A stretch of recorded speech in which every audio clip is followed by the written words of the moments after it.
You're listening to Kayak Flyer with your host, Sean.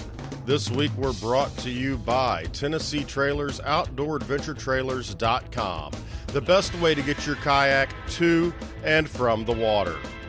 Cutthroat Furled Leaders, the only leaders that I use. Cutthroat Furled Leaders are guaranteed to perform for whatever species of fish you're chasing. Check them out at cutthroatfurledleaders.com. Save 15% promo kayak. Stoneflynets.com, the very best in handcrafted and custom fishing nets made in the great state of Arkansas. Check out Stonefly Nets at stoneflynets.com. Hey gang, welcome back. This is another episode of Kayak Flyer. I know you guys have really enjoyed a lot of the episodes we've had with some of the really great guests, and I really think you're going to have a great time with this one. And, you know, this show is really set up around conversation, so Catherine Field and I have never really talked before, so that's going to make this even more interesting. For those of you who don't know, Catherine Field is, I guess you're a professional fisherman. You make money off of it through the Hobie BOS, but then you also have some fly fishing cred. So we're going to try and talk a little bit about both of those. Welcome to the show, Catherine. I have a little bit of fly fishing cred. I am self-admittedly probably the most mediocre fly fisherman in the state of Utah, it's sad to say. Well, that's probably for the best, I think. I need to do better at that, but my focus is mainly on the greenfish right now. So the old ditch pickle. Yeah. I grew up fishing as a young girl for trout, and then we were in the Pacific Northwest for salmon. So really, big salmon is deep in my heart. I love fishing for those. And Utah, I didn't know anything about the Utah fishing when I moved here. Moved to a startup basically, and discovered the amazing fly fishing, the blue ribbon fly fisheries that they have here in the state of Utah. And I had not fished, probably 25 years. And I was getting to the point, I had some physical things. So I was able to go in and just do a little bank fishing. And I hooked into my personal best rainbow trout. It was like a salmon. And I like, what is going on here? Because I'm so used to catching like fish like this, not fish that are this wide, like, footballs. And that just blew my mind. And so I had done a little more excursions into fishing in Utah and fishing up in the Uintas and doing some of that. And then I won some money at a casino at a slot machine. I got a little bit of a gambler. I got I won a jackpot at a slot machine, and there's all these old ladies around me. They're just, smoking. What you win, baby?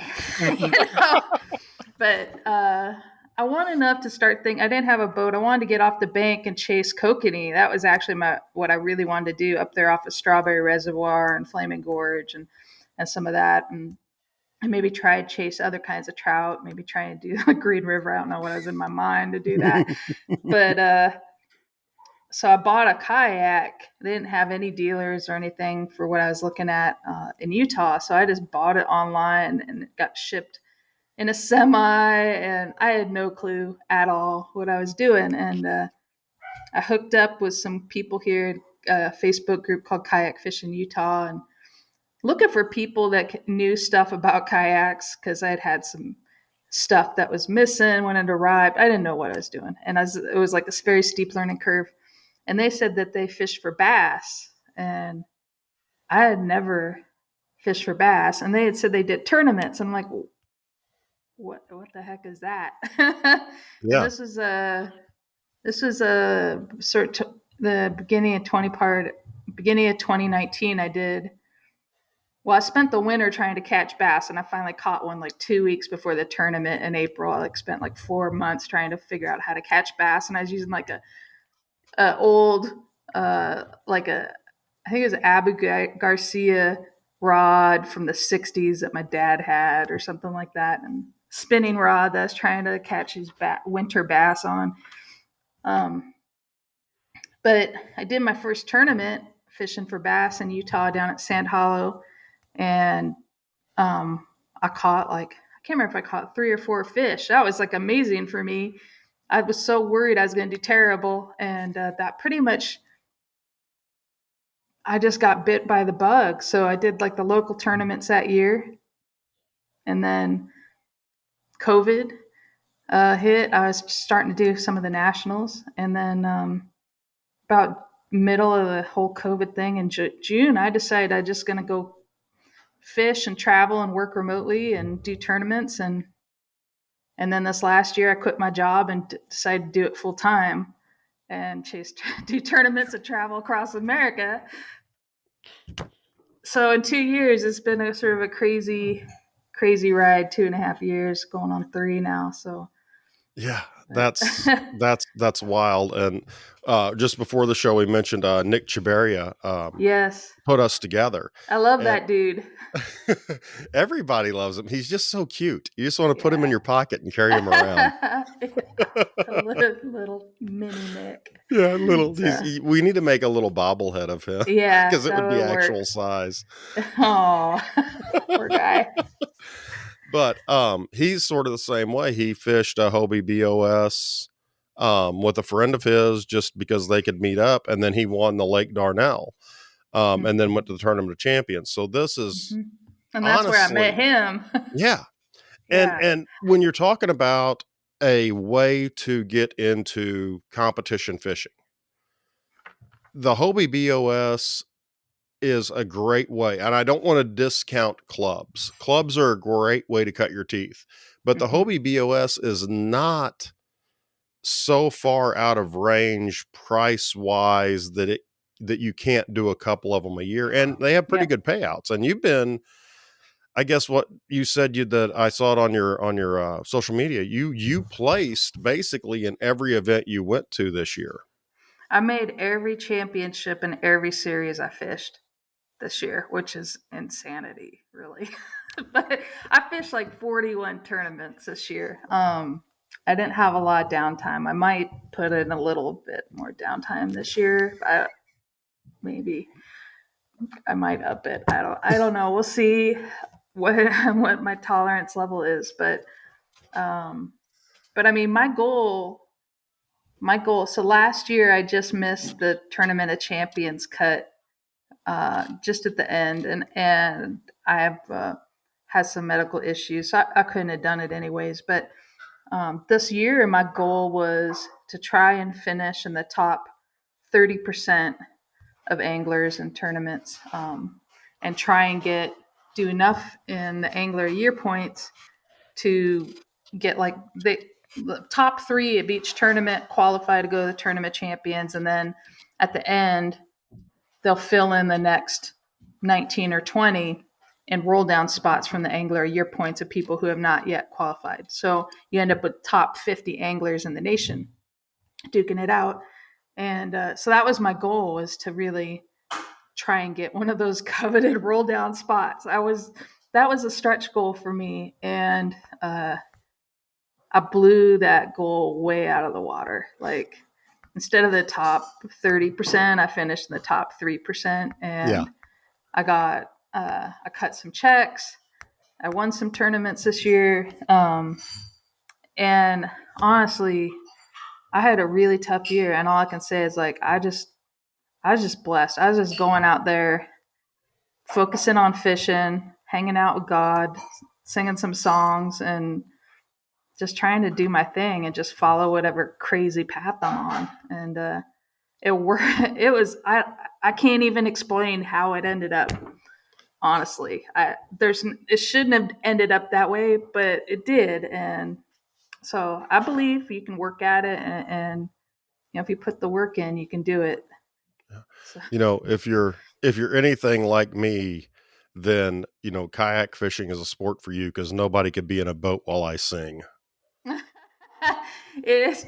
It is, and nobody believes me. I told Nick that too. I'm like, I just go out there and I sing, and everybody's like, "How in the world? Like the bass, you must spook all the bass." And I told them, no, they really like they like my singing. They like the Eagles. They like a lot of different things. Like there's some songs that they really enjoy, and like, I don't believe this whole myth that you scare the fish away because I played I played music and sang out loud on Lake Champlain and got third place and beat like a ton of people. And and same with the Lone Star Throwdown. I think I got like 16th or 17th. There's like 150 or 60 people. I sat there and sang, and I got a message from a friend telling me that I needed a different song. And I said, like, what do you mean? And he goes, do you want to know how I know you were singing? And I'm like, how? And he goes, because my son was fishing in that tournament and I didn't know you're in it. But he said that he's like, who is that lady that sang that same song over and over and over? And I had really horrible reception. So my Spotify had only had one downloaded song. And so I played that downloaded, and it was like a gospel song too. So I played that gospel song for like 6.5 hours. And I kept wondering, like, nobody was fishing around me, but it seemed to work. but, Well, that's the but trick then. everybody's got their own thing, and Yeah. I think don't be afraid if that's what is fun for you and you enjoy it and it works. I mean, everybody's got different ways to do stuff. A lot of people will be strategic planners and do a ton of map study and study Google Earth and figure out like their strategy in their head, how they're going to do it. And I started out doing that, but that's just not for me. I don't Google Earth a dang thing, really. I I will like Google map like boat ramps pretty much like when I get there, like the night of, and figure out what boat ramp I'm going to go to, and then I just sort of figure it out. I don't like to. I feel like if I have like this idea in my head about how something should be, it prevents me from figuring out how it really is. And so I'd rather just go out there and try and figure it out for myself with what I've got than try and have this preconceived notion about how it fished in 2017 when this guy in Bassmaster won it. Yeah. Because it never is like that. And often, even by the time the tournament rolls around, it's not like it was a pre-fishing anyways. So you have to be agile. Yeah, I mean that's really interesting. I don't fish competitions. I don't know why I don't. I just never have. Mainly because there's not a fly fishing competition, and I've really only got one fishing rod that's not a fly rod. Which is it is me. But I shot a competition handgun for years, and you Right would go on. in and you would do the stages, and I know what was exactly what that is because I used to have a job where ran a community for Brownells, and they were all pro shooters. yeah. Do you Yeah, know Dave Savigny? I don't know He shot personally. for Team Glock. I had the Okay. pleasure of meeting him at a match, and everybody was talking to him about how I was walking through the stages, and everybody's talking to him about how he's going to shoot it. And I walk up and I'm like, well, who's this, bozo that, you're talking to? And he looks at me and he's like, I'm Dave Savigny. And I'm like, yeah, whatever. And he's like, no, really, I am. And I'm like looking at him like, I don't remember you from Guns and Ammo magazine. But well, I wound up shooting with him again 2 weeks later. And there was this big barbecue afterwards, the Central Ozark Practical Shooting, COPS, Central Ozark Practical Shooting. And Rolla had this big match, and they had a free barbecue. And I was standing there drinking a beer, and he comes over and he goes, hey, can I get a beer? I said, yeah, but let me show you where they're at. And so I took him over to our truck, and I opened up the cooler, and I gave him a beer. I said, have all you want. We get free beer. We're sponsored by Bluff City Beer at the time. And so at the end of the night, he comes over. He's like, hey, man, I really appreciate it. Thanks for letting me drink beer. And I'm like, dude, I don't know whose truck that was. I just saw a cooler in it. And of course, he freaks out Well, they went down to the Florida Open, and two of my buddies that were drinking beer with him were down there. And he's like, I'm trying to figure out. I've been asking who this truck was. He goes, I've got to pay them back for their beer. And they're all laughing. They're like, that was his truck. He was just being honoring. And so he started emailing me like, you're a jerk, ha ha ha. But it's one of those things when you go into it and you've got these professional guys and they're telling you, well, I would do this, I would do that. My experience was I'm not at that level. I'm not. Mhm. So I'm going to do things the way I feel comfortable. And that has to be a big thing with tournament fishing.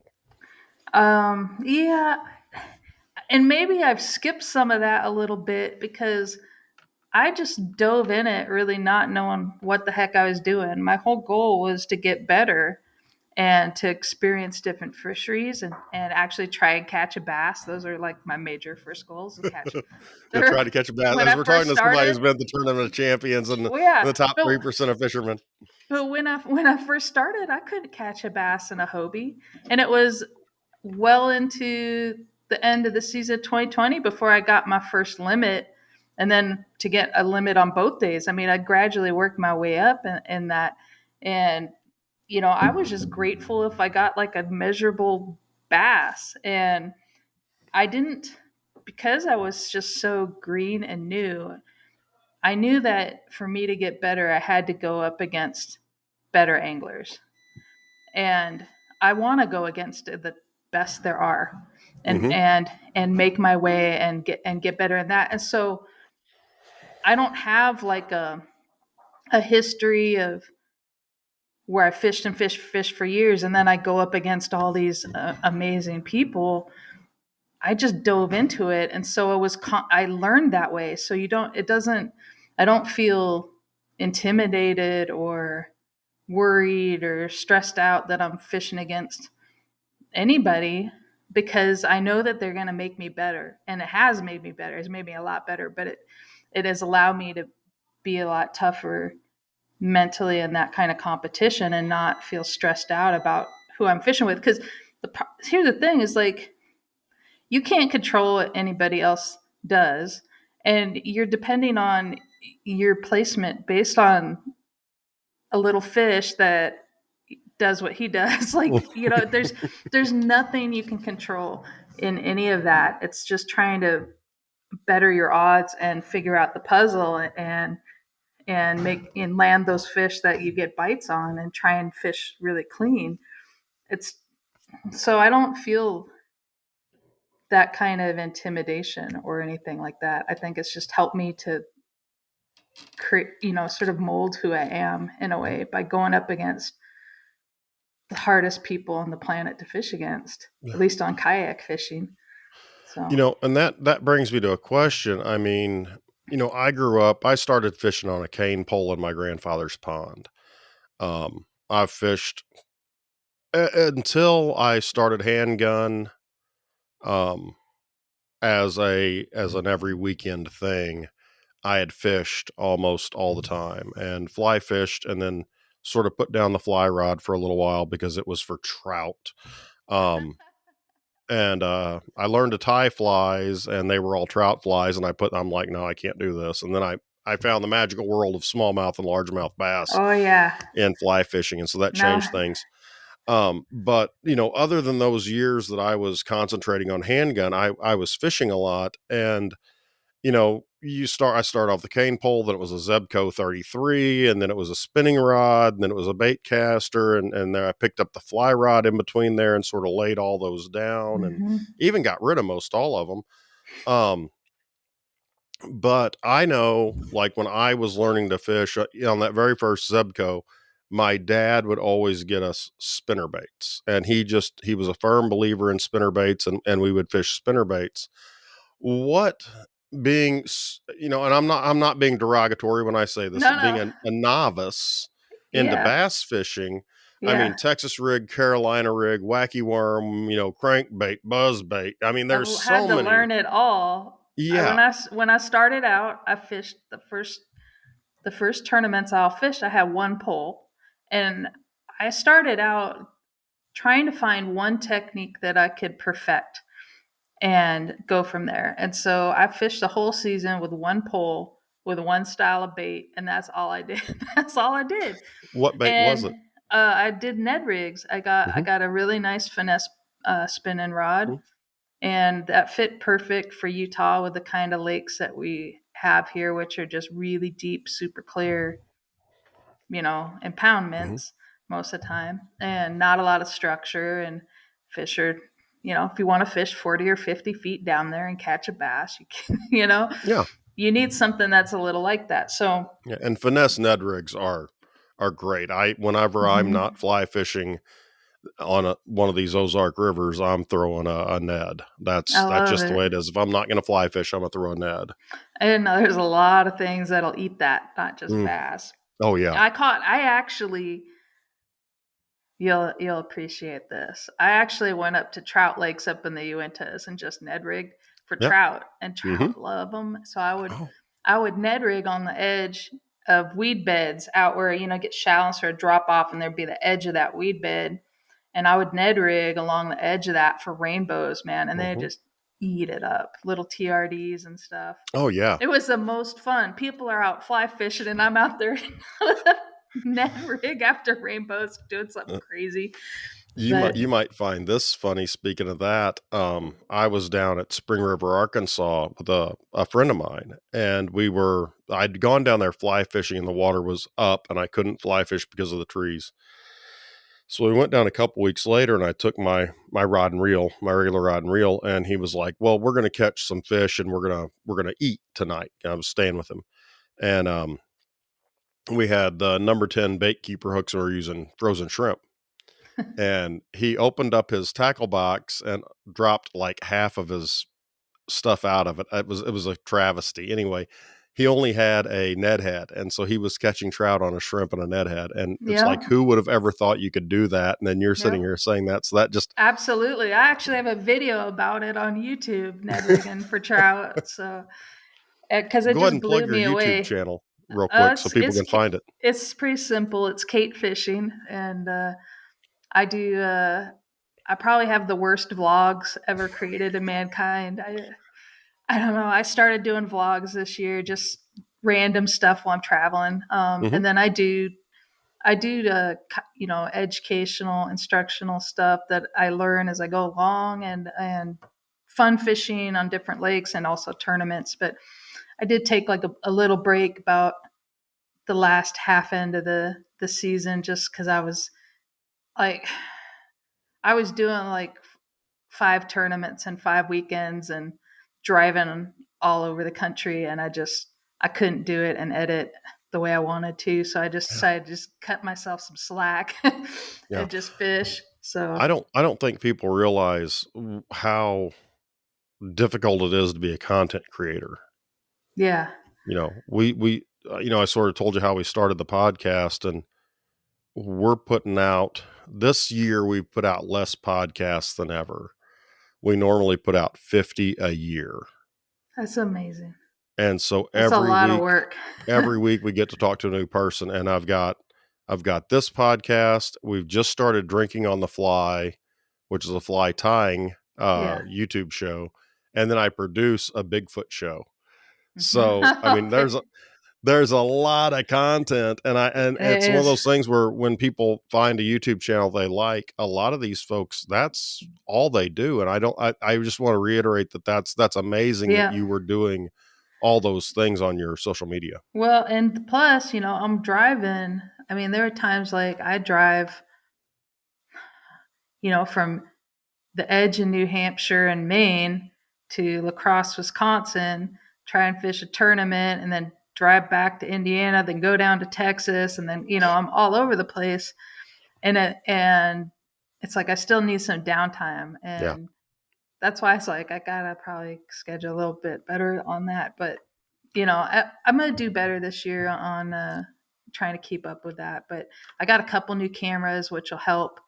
My cameras, I was having a lot of camera issues, which was really frustrating in the middle of it, trying to figure out, you miss like all these awesome fish. And so I got a friend of mine, uh, old lady angler. She does a lot of YouTube bass fishing content down in Florida on daily videos, and she upgraded to 10 GoPro 10s, And so I bought her not a couple of her 9s off of her. So I'm gonna run 3 cameras next year.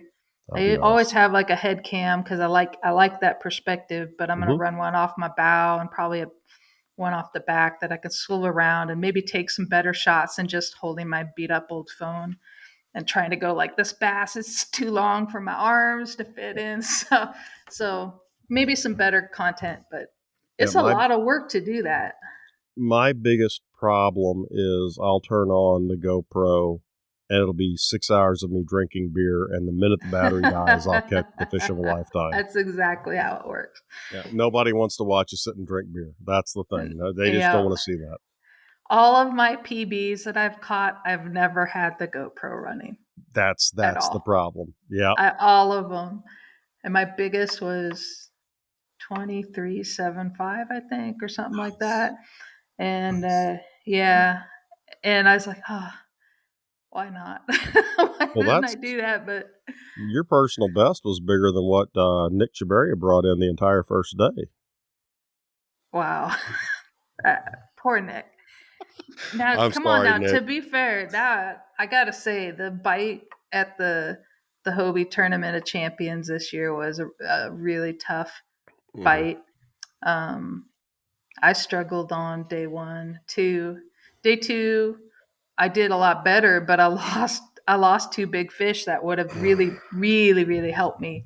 Yeah. And then day 3, I forgot my battery at my Airbnb. So I had 0 electronics and a cold front had gotten a lot colder. And so I was going to go out deep because I figured I'd seen from the wind the day before that the birds had come in, and I figured there's bait. I seen bait balls. I figured, man, those fish are going to move up in here, and I'm going to fish some of these brush piles.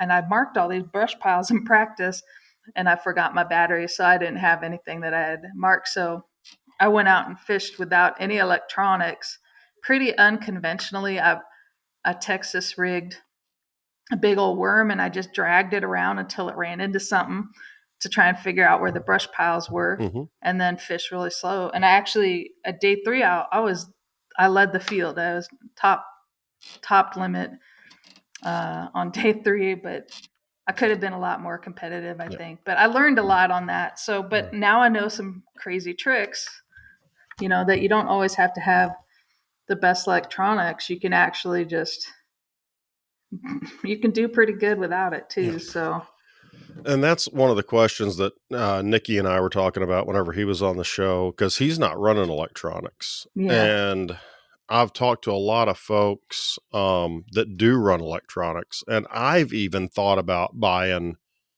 a small sub 150 uh, cost fish finder, depth finder, whatever you call them nowadays. I Mm-hmm. don't even know. I've thought about buying one of those just for my local lake fishing, because as a school teacher, I'm off in the summertime. So I have plenty of time to go to different lakes. What are electronics for you? How are they helpful? What electronics do you use? What's the benefit that you can tell me for kayak fishing? Just can Right you on. break that down for kayak guys and gals Yeah, for I us? can totally do that. When I would say if you're first starting out, just save yourself some money and probably don't get one. If you're just starting out learning to fish and learning to kayak fish, you're better off learning a technique. If you have like a really basic depth finder to tell you depth and water temperature, that's really all you need to really start to get into it. When you want to get a little more extravagant, and not fish by braille along the bottom. I mean, honestly, I ran last year. I ran a Raymarine Dragonfly Pro 7, not super huge. I had it on.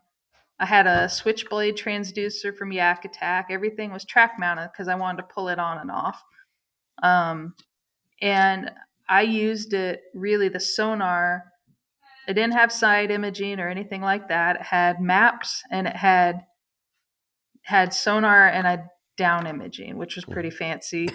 It's like just more detailed sonar, really. Mm-hmm. Um, but I used it to find ledges, change, structure. But I mean, by the time you found the structure, you already ran over it pretty much Yeah. because it's in a cone that goes right below wherever your transducer is in your boat. So um, so I learned a lot about that, about fish and structure, just finding drop offs, finding different things like that, and how to fish, and really trying to fish other structure that I could visibly see but couldn't see what was under it. I think that really actually helped me more than anything because I didn't have the habit of trying to rely on what I could see on electronics to fish. I don't. So this last year, I upgraded to um, the Garmin Ultra SV106, which gave me the sonar and down imaging, but gave me side imaging, which I really wanted to get better at because I felt like it would save me time in finding structure in pre-fishing when I'm just trying to cover a lot of water and I wanted to mark things as I went. I could check some out, maybe, mark where fish are. It helped me to understand a little bit better the terrain that I was Mhm. looking at.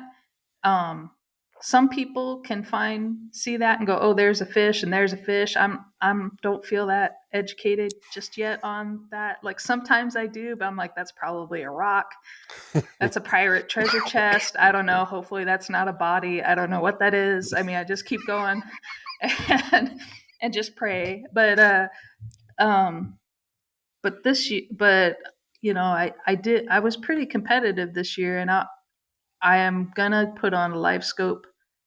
I ordered that up, so I'm going to add a live scope, which basically is a forward-facing cone that you move. You can move in 360 degrees around your boat, and it gives you sort of real-time sonar, so you can cast off in front of where you're looking. You can see your lure fall through the water. If you're lucky to figure out that that's a fish, you might see a fish react to it. So it gives you a little bit of an idea um, on how they're presenting. It's not necessarily useful in all situations. I really wanted to get that for dealing with submerged trees, which are my Mhm. arch nemesis. Yes. I honestly, I come up to these things. There's like, I'm in 40 feet of water and there's 20 feet of tree coming out. And I'm like, there's got to be fish under there. But I absolutely don't know what I'm doing when I'm around that. So that's one of my goals this year, is to get a lot more comfortable fishing flinted timber. And I think that'll help me I need like a visual perspective. And I think that will give me at least a visual perspective of what's going on. But to be honest, I don't like video game fishing. And I've seen guys at boat tournaments where Mhm. they have that live scope on. There's two anglers. Usually it's one in the front and one in the back. Well, they got two anglers.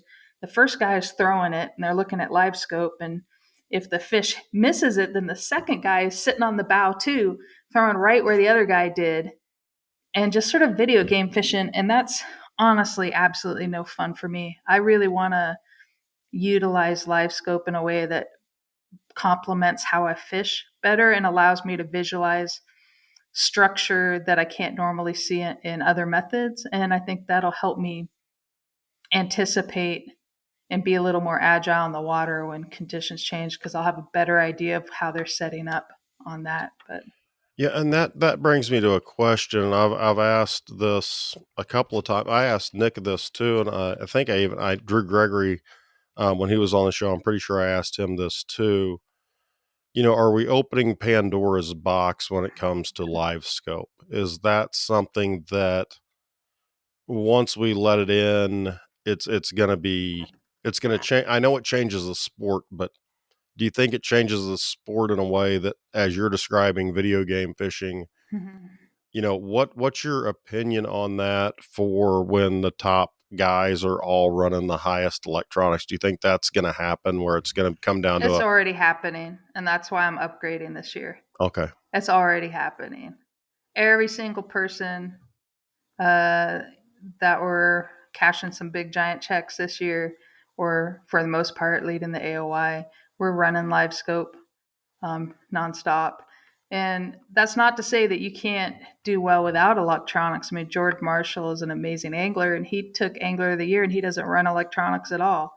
So it's more to your preference. But I think because when you were fishing, like I'll fish, like the Hobie was 9 or 10 tournaments in the series, and I fished all of them except Seminole. I had to leave in the middle of it.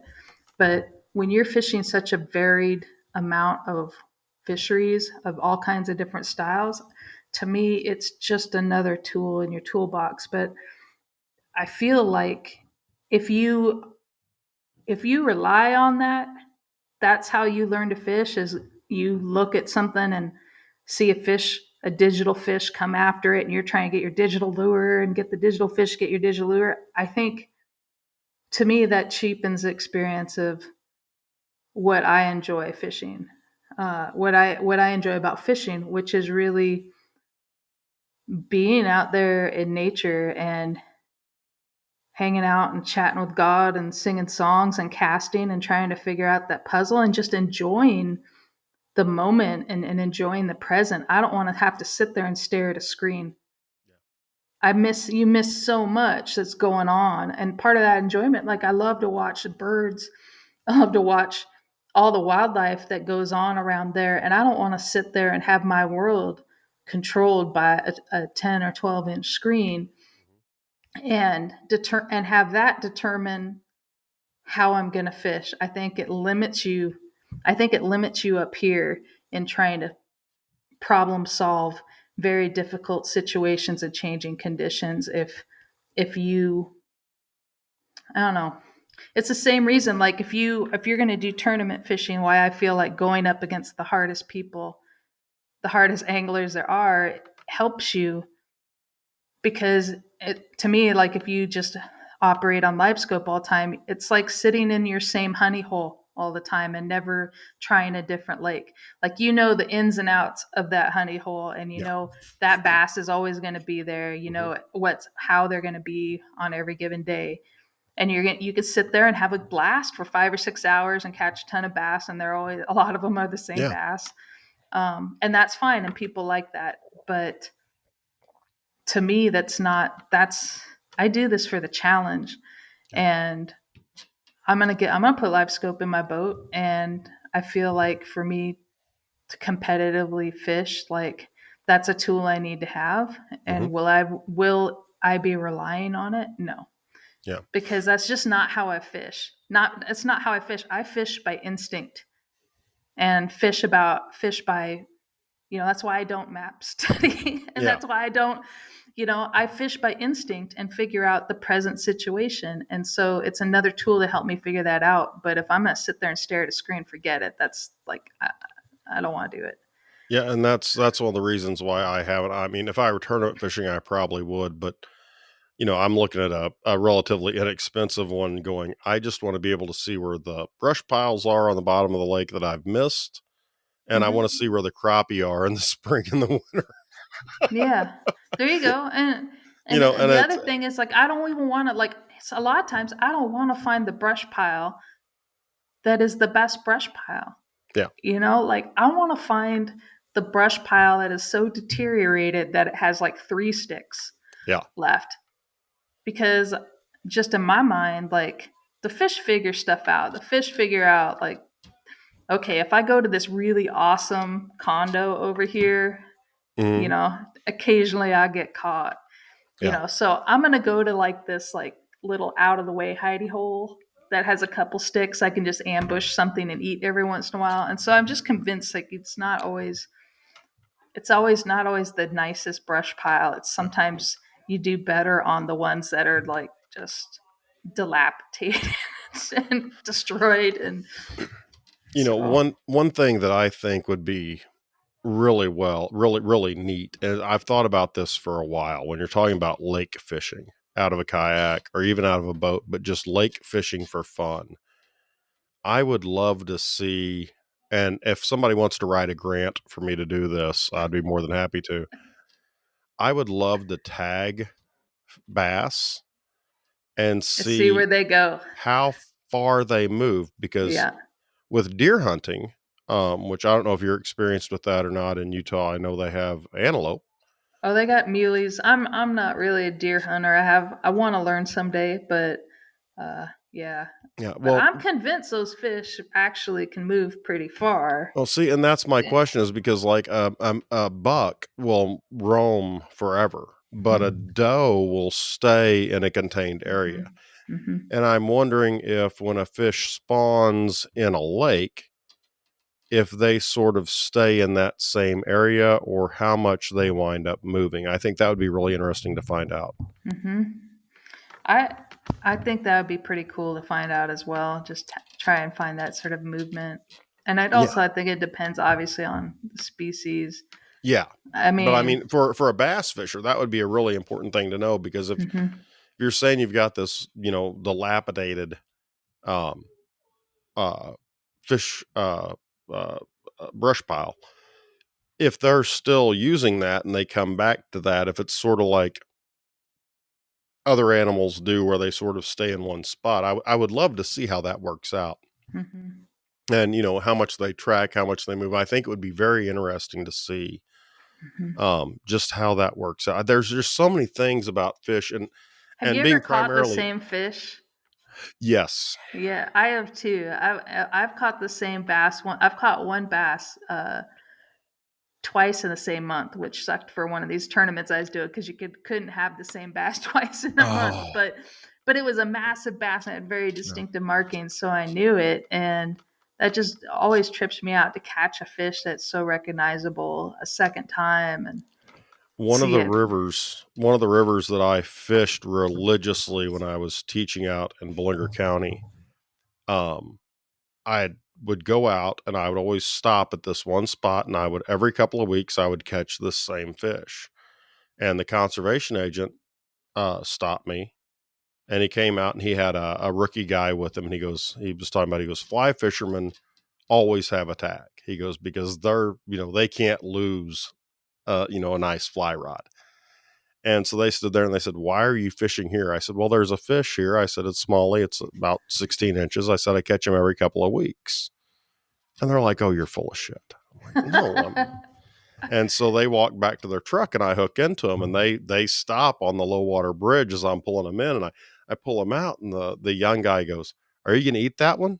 I unhooked it and tossed it back. I said, no, I'm going to catch it in 2 more weeks. And I turned and walked down the river to go back down to where I fished. But I knew there was one really There's nice one that fish hung there. out there. About every 2 weeks you could catch him. Yeah. And it was just funny because he just hung out there and a flood came through later that year and he obviously moved, but there was a stretch where every 2 weeks for about 8 weeks, I was catching him every 2 weeks. And it was fun. It was neat. It was like, oh, hey, there you go, buddy. And you toss him back in there. Um, and so it becomes interesting when you start to look at it at that point. There was a guy I ran into on Lake Hartwell that was telling me a story. He's like, yeah, if you go up this way, there's a bass there that if you miss her the first time, she'll actually give you a second chance. And I'm like, how many times have you caught that bass? She goes, a lot. She goes, Yeah. I always miss her on the first one, but she gives me a second chance. And it's like, oh, that's pretty cool that some fish have even that kind of personality. But Yeah, and they have a reputation. Everybody knows that fish. mm-hmm. Mm-hmm. And it's fun. I think fishing is one of the few things you can do, as you were talking about, sitting there and looking around. And I would like to extend you an invitation if you ever want to come over to, well, it'd be in Arkansas. It'll be the Buffalo River in Arkansas. I think you I would want love to it. do that. Oh, I I do want it to every do the year. buffalo so bad. I do it every year. I drove over like a canyon over it on the way to Dardanelle, and Mm-hmm. I saw that and I was like, I need Now, to fish that there's one place. rule. There's one rule. No video. You've got no. No, you have to bring an 8 weight fly rod Okay. for the gar. Oh. All You're going right. to see probably 75 to 100 gar in about a No quarter-mile kidding. stretch. No It is, kidding. and smallmouth are amazing. But if you like to look at nature, I do, and that's gorgeous. I couldn't believe how beautiful. And that's the other thing about these things about doing all these different tournaments. And I did the one of the series I did this year was the All American Kayak series, which was more Midwest. And the reason I did that was it was lakes and rivers that I would never have any Mm-hmm. idea existed, let alone like Lake Wilson in Kansas. I would have never gone to go fish in Yeah. Kansas. I never would have understood the fisheries in Kansas whatsoever. I mean, it's something you always think you just drive right through. That was the most amazing lake. It's one of my Mm-hmm. top favorite lakes in my life now because I'd be out there and I'm throwing up catching monster smallies, and then these big schools of shad would erupt, and these huge stripers and huge wipers are, now I'm like, now I don't want to fish for smallies. I want to fish for 20-pound stripers that are Yeah. coming out like Free Willy all over the place, and huge largemouth. And man, that was just so much fun. So it's amazing the variety of fisheries that you have and how gorgeous they are. And also, if you go to some tournaments that go to the same lake or the same body of water, consecutively year after Mm-hmm. year, and it's amazing to me how much things can change in a year. Yes. Like even Yes. like the Mississippi River when I fished at La Crosse, the first time I fished it, it was the water was everything was lush. The water was a lot higher than the next year when I fished it. It was so different. It was constantly evolving and constantly changing, and I like that. It's never ever the same, and it's amazing the scenery out there. I live 15 blocks from the Mississippi River. So you know what I'm talking about. It's crazy. There's It's some amazing smallmouth in that. not where I'm at. Oh no. They're all 3-eyed and 18 finned. Oh, Once you get south of St. Louis, where the Merrimack and not so much. comes in, it gets kind of Oh, questionable. I did do a float on the Little Maumelle. The little The Is it the little Little Maumelle River in Arkansas? Is in it? Arkansas. Okay, I haven't been Yeah, to that one. that was pretty awesome up in Yeah, there. we have an annual trip where we go to Cotter and we I stay in don't the know where that Cotter area. is. It's about 20 miles from the Buffalo. Okay. It's actually it's as far as trout go, it is pushing Montana and some of those No states. kidding. Yeah, it's the home of the 36-inch browns, night Oh fishing with my mouse. gosh. It's Oh my it's gosh. beautiful. It's beautiful. The Little Red is down there. The Kings River, Crooked Creek for smallmouth is amazing, and then of course you've got the Buffalo, which is just phenomenal. Um, but yeah, if you need to get a hold of me because we need to get you and Nikki Okay. and we need to go down there That and sounds awesome. I want to it's do that. and there's a great little hole in the wall barbecue place down there. I don't know if All you like right, barbecue sold. or not. Oh, the ribs Yeah. are to die for. You always follow a fat man when he goes to eat. That's all I'm saying. But Why not? you know, I know we're getting ready to run out of time on here, and I know it This doesn't feel like it sucks. at all. We need Well, a episode 2. I know. Well, I was going to invite you back. I was going to invite Okay. you back next week if that's okay. I would love to. That would be Okay. awesome. Yeah. So let's use our last little bit of time here real quick and knock out just a Yay. couple of questions I have for All you. right. Okay. All right. Being a new angler Mm-hmm. and having the success that you've had, and I know this is something that a lot of people think about, and a lot of people have talked about this because I have sponsors for the podcast, obviously.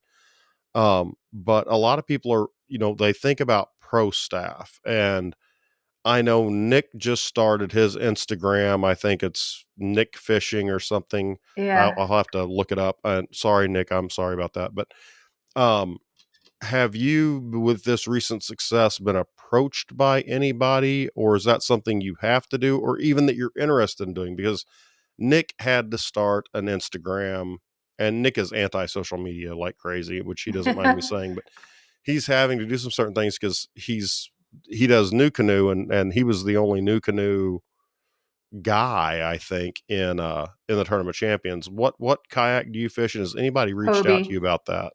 I'm on the Hobie regional fishing team. I've Okay. got reached. I wasn't a native Titan, and end of last year, the Hobie reached out to me and asked if I'd be interested in fishing on the Central Regional team, and so that I transitioned over and I fish for them, and I've enjoyed that honestly. The Central Region, the reps covers like 21 states.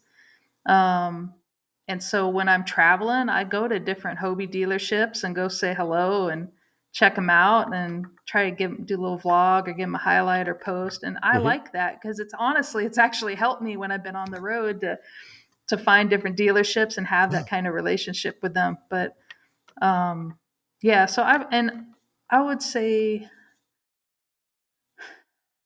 I've been approached on some things. My thing is, I don't want to represent something that I don't actually Hmm. use Yep. and that I don't find value in because I don't feel that's authentic and truthful. And I want to be truthful in what I'm doing.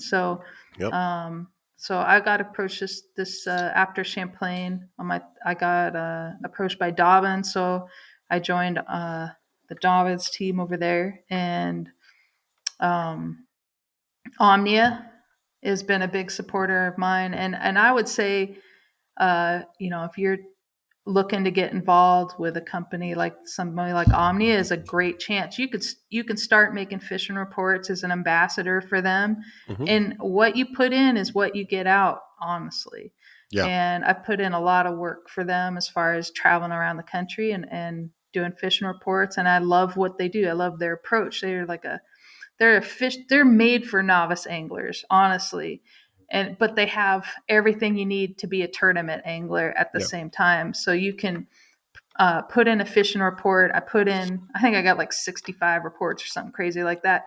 And I'll put in what I'm using, what I've fished on that lake, and what was successful and what time of year. And so if you're going to go travel to a lake or you want to get into it and you're not sure, you can go and look up that lake. And if there's a fishing report, you can find what they did.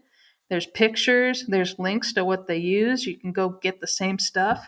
And it takes a lot of the guesswork out of it when you're just starting and saves you a lot of money so you aren't blowing money on every pretty thing like I Yeah.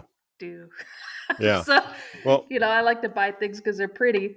yeah. But I, yeah, I've been approached, but there's also people that have approached me and I've turned them down because it's not that's what I believe is it's got to be something that I use and have faith in, and that I don't want to misrepresent something to people because I don't think that's honest and there's zero integrity in that.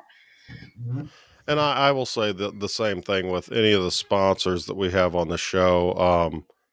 We've got Tennessee Trailers, which I've got one in my garage. I love it. Stonefly nets, just beautiful nets. I know they're not for everybody.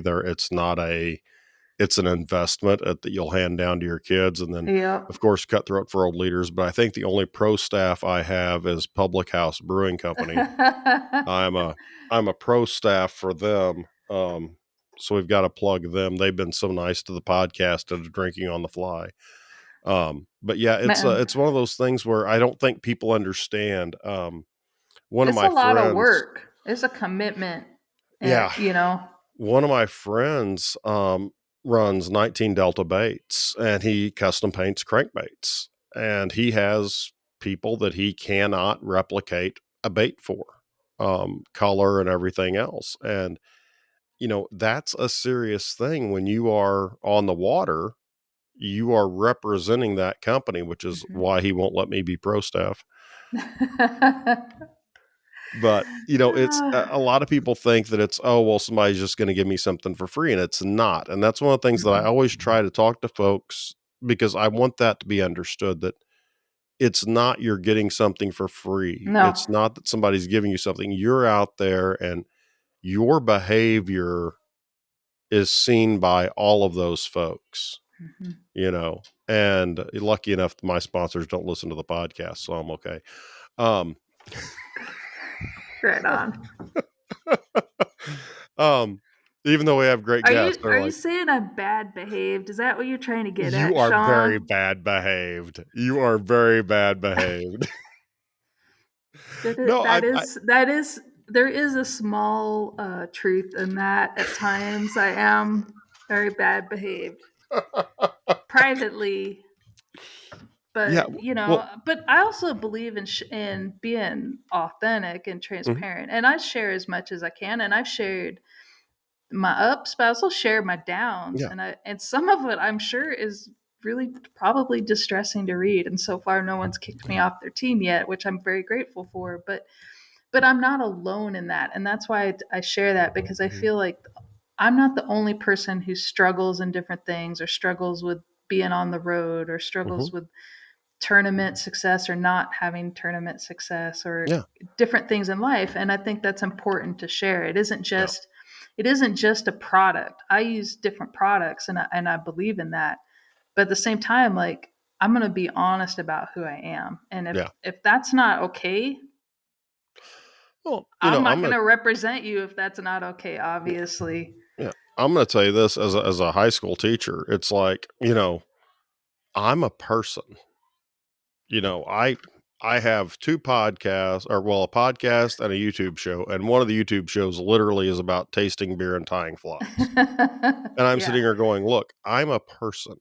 And Yep. I think sometimes we put people in a place, not we, not you and I, but I No. sometimes think that But there are some people that are very yes. fake, And and and but you they work the system, and right. they're successful at that. And you simply have to understand that people are people. And I was just talking to Adam, from Muskie Town tonight.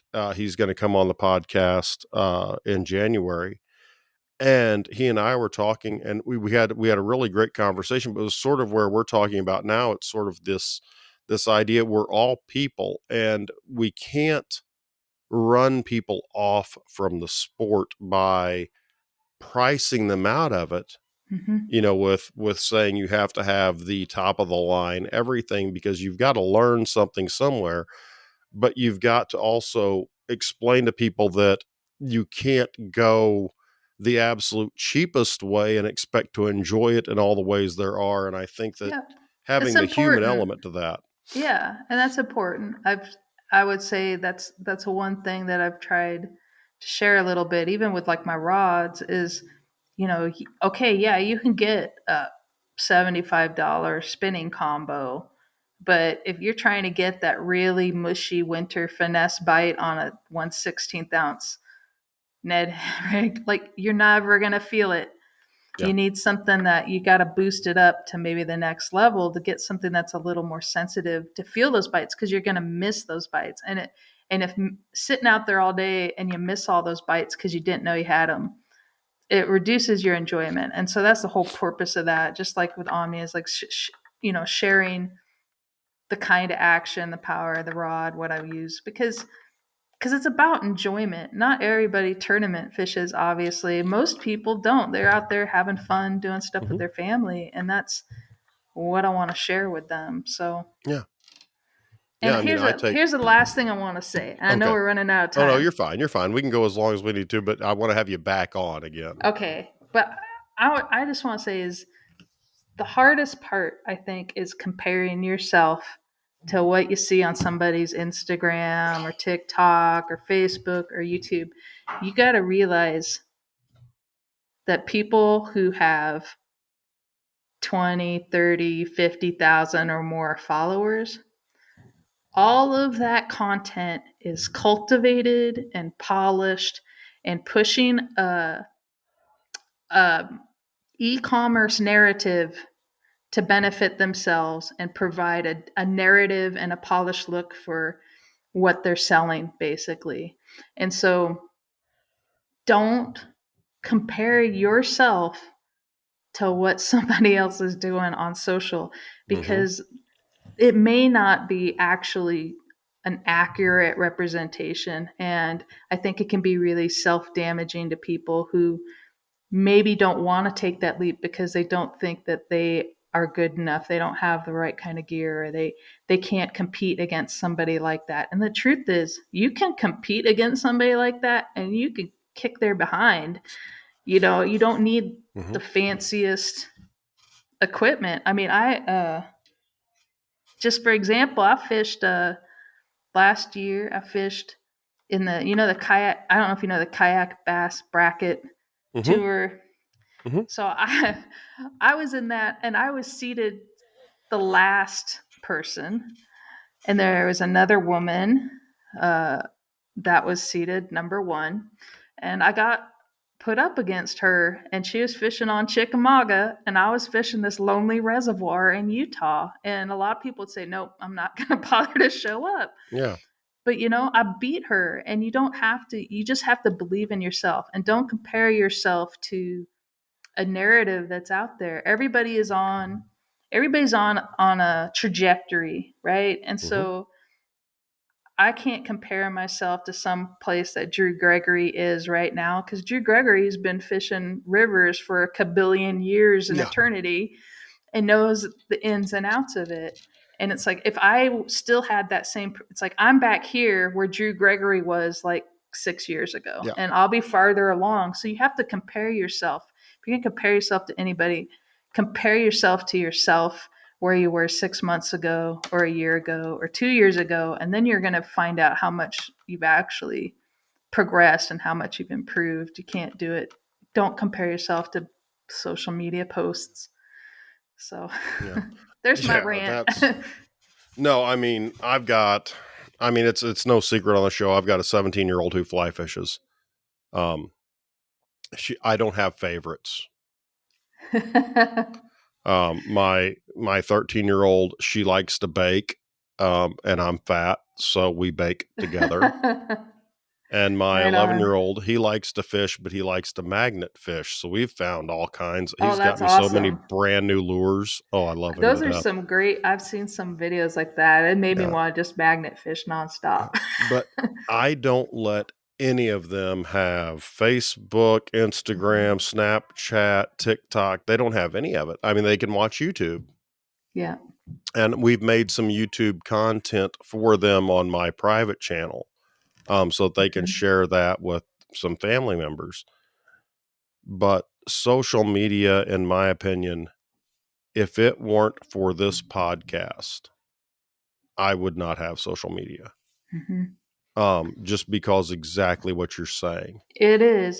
There's a narrative. It's constantly a narrative that's getting pushed. And if you don't, I think for children especially, they don't Mm-hmm. understand that. I understand it.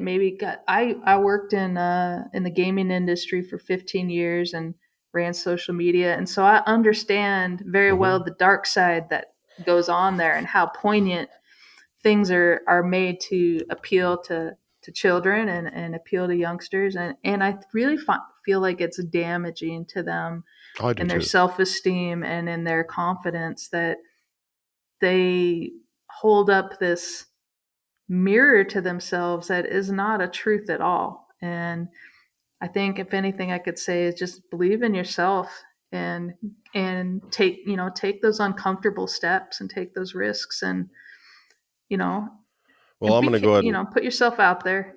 as long as we're talking about social media, I'm going to take a All right. cheap shot real quick, and I'm going to do this. And I swore I'd never do this, but I'm going to do Oh it. no. Here we're gonna go. Some of my friends, one of my friends at work I work with, he's the biology teacher. He loves this one YouTube channel. And I've invited this guy 3 times on the podcast, and he's never invited me back. So I unsubscribed from his YouTube. And that's I'm not going to mention the savage flies. I'm not going to say that. I'm just going to say that we have excellent guests every week. I'm telling There you, you you go. guys cannot get this kind of quality at any of the other fly fishing or kayak fishing podcasts. And, I'm telling you, we have the best guests, and you are a prime example of it. And let's continue this next week. I would love that. That'd be Yeah, awesome. same time, if Okay. that's all right with you. Yeah. Let's continue this because I have so many more questions to ask All you. right. And I like being chatty, obviously, so it's perfect. Well, hey, I love it. My listeners love it when I don't talk. So Catherine, this has been great. Do you have any, speaking of the social media, do you have anything people can follow you on? Can you give us the name of your YouTube Um, and whatnot so people can yeah, follow your obviously, fishing? Kate Fishing on YouTube, and I'd love some subscribers there if you'd like to subscribe. I've been working at that for a while, and I'm sorry about the vlogs.